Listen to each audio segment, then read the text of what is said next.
Hi అండి, welcome to my channel. ఈరోజు వచ్చేసి జున్ను చేస్తున్నాను. ఇన్స్టెంట్గా మనకి తినాలనిపించినప్పుడు, జున్ను పాలు లేనప్పుడు ఇలా ఎగ్స్తో కూడా జున్ను చేయొచ్చు. అది ఎలా చేసుకోవాలో చూపిస్తాను.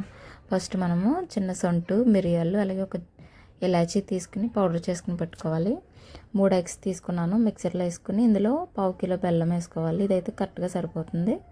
ఒకసారి మనం గ్రైండ్ చేసుకున్నాక ఇందులో 1/2 లీటర్ పాలు వేసుకోవాలి. ఇది కూడా ఒకసారి గ్రైండ్ చేసుకుని బౌల్లోకి తీసుకుందాము.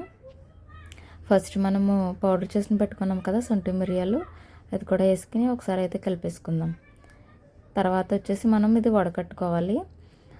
ఒక దలసరిగా ఉన్న ఒక టోపులోకి అయితే మనం తీసేసుకుందాం. ఇప్పుడు వచ్చేసి ఒక పెద్ద డేక్షా తీసుకుని అందులో నీళ్ళు వేసుకోవాలి. స్టాండ్ పెట్టుకుని మనం ఇది పెట్టుకుని ఒక 30 మినిట్స్లో అయితే మనకి రెడీ అయిపోతుంది మన జున్ను. సేమ్ మనకి జున్ను తిన్న ఫీలింగ్ అనిపిస్తుంది. ఒకసారి ట్రై చేసి చూడండి. ఇలాంటి కొత్త కొత్త రెసిపీస్ అయితే మన ఛానల్లో వస్తాయి. తప్పకుండా షేర్ చేయండి, లైక్ చేయండి, సబ్స్క్రైబ్ చేయండి. Thank you for watching.